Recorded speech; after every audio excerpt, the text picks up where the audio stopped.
নমস্কার বন্ধুরা, আপনাদের সকলকে আরও একটি গুরুত্বপূর্ণ ভিডিওতে স্বাগত জানাই। আর আপনাদের আজকে সকালে একটি নতুন একটা আপনাদের খবর এসেছে বাংলা বাড়ি প্রকল্পটি নিয়ে। এবার কিন্তু আপনাদের উন্নয়ন ফি দিতে হবে 1000 টাকা। আপনাদের গুরুত্বপূর্ণ একটা আপডেট এসেছে। এই আপডেটে কি বলা হয়েছে এবং কাদেরকে এই আপনাদের 1000 টাকা দিতে হচ্ছে, কিসের জন্য আপনারা দেবেন, সমস্ত কিছু ডিটেলস আপনারা এই ভিডিওটির মাধ্যমে জানতে পারবেন। তার আগে আপনারা যদি আমাদের এই চ্যানেলে নতুন হয়ে থাকেন, অবশ্যই চ্যানেলটিকে সাবস্ক্রাইব করে বেল নোটিফিকেশনটা অবশ্যই অল করে দিবেন। আমরা যখনই নতুন কিছু আপডেট দেবো, আপনারা ওই নোটিফিকেশন বেলের মাধ্যমে সমস্ত রকম ভিডিও আপডেট পেয়ে যাবেন। এই ভিডিও ডেসক্রিপশনে আমাদের হোয়াটসঅ্যাপ গ্রুপ এবং টেলিগ্রাম গ্রুপটিকে অবশ্যই জয়েন করে রাখুন।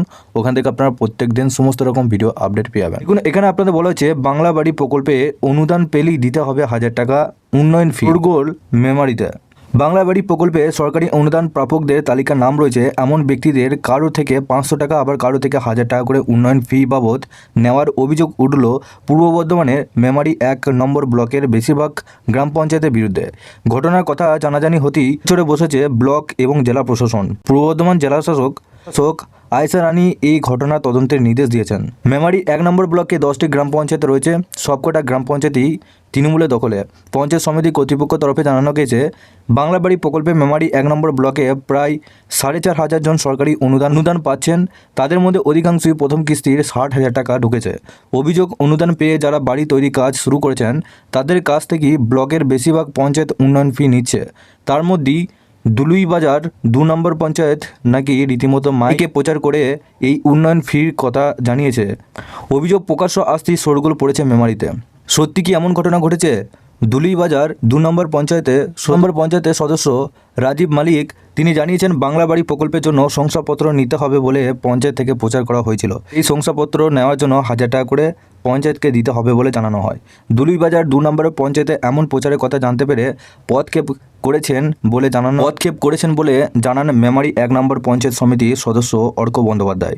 তিনি জানান, এই বিষয়ে ব্লকের বিডিওর কাছে অভিযোগ তিনি করেছেন। শুধু দুলুইবাজার 2 নম্বর পঞ্চায়েতে নয়, দুর্গাপুর নিমো 2 সহ বেশিরভাগ ব্লক পঞ্চায়েতই বাংলার বাড়ি প্রাপকদের কাছ থেকে টাকা নিচ্ছে বলে অভিযোগ। মেমারি 1 নম্বর ব্লকের নিমো 2 নম্বর পঞ্চায়েতের উপপ্রধান শেখ আব্দুল রহমান টাকা নেওয়ার কথা স্বীকার করেছেন। তবে তার পাল্টা দাবি, প্রকল্পের অনুদানকে কাজে লাগিয়ে যারা বড় বাড়ি তৈরি করছেন তাদের কাছ থেকেই উন্নয়ন ফি নেওয়া হয়েছে, আর যারা প্রকল্পের মডেল অনুযায়ী বাড়ি করছেন তাদের কাছ থেকে কোনো টাকা নেওয়া হচ্ছে না। গ্রাম পঞ্চায়েতের উপপ্রধান নিতাই ঘোষ বলেন, আমরা কাউকে জোর করে উন্নয়ন খাতে অর্থ দিতে বলিনি, যারা দিতে ইচ্ছুক তাদের কাছ থেকেই নেওয়া হচ্ছে। উন্নয়ন ফি নামে টাকা তোলার অভিযোগ নিয়ে সরব জেলার উল্লেখ্য, এই প্রকল্পের মধ্যস্থভোগীদের দৌরাত্ম্য পুরোপুরি বন্ধ এবং উপভোক্তাদের সরাসরি সহযোগিতা করতে নবান্নের তরফে ব্লকের বিডিওদের গুরুত্বপূর্ণ দায়িত্ব দেওয়া হয়েছে। পঞ্চায়েত দপ্তর থেকে এই সংক্রান্ত বিষয়ে একটি চিঠির পাশাপাশি নতুন একটি এসপিও পাঠানো হয়েছে। অতীতের ঘটনা থেকে শিক্ষা নিয়ে মুখ্যমন্ত্রী মমতা বন্দ্যোপাধ্যায় স্পষ্ট বার্তা দিয়েছেন, উপভোক্তারা যেন নিজেরাই বাড়ি তৈরির কাজটি করেন এবং কোনো মধ্যস্থতাকারীর সহযোগিতা না নেন। নবান্নের নির্দেশ অনুযায়ী বাড়ি তৈরির কাজ শুরুর আগে বিডিওদের নিজে ব্লকের মার্কেট কমিটি এবং বাড়ির তৈরি উপকরণের বিক্রেতার সঙ্গে আলোচনা করতে হবে।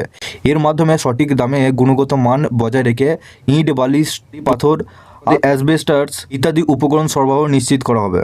তো আপনাদের এরকম ঘটনা কিন্তু আপনাদের পূর্ব বর্ধমান জেলার মেমারি ব্লকে এরকম ঘটনা ঘটেছে। আপনাদের এরকম ঘটনা হয়ে থাকে, সেক্ষেত্রে আপনারা সরাসরি অভিযোগ কিন্তু জানাতে পারেন। আর ইতিমধ্যে নবান্নের তরফ থেকে কিন্তু আপনাদের প্রত্যেকটা জেলা শাসক এবং বিডিওদেরকে আপনাদের নির্দেশ করেছে যাতে কোনো দুর্নীতি না হয়। তো আপনাদের কি মতামত অবশ্যই নিচে কমেন্ট বক্সে জানাবেন এবং পারলে অবশ্যই আপনারা এই চ্যানেলটিকে সাবস্ক্রাইব করে বেল নোটিফিকেশনটা অবশ্যই অল করে রাখবেন।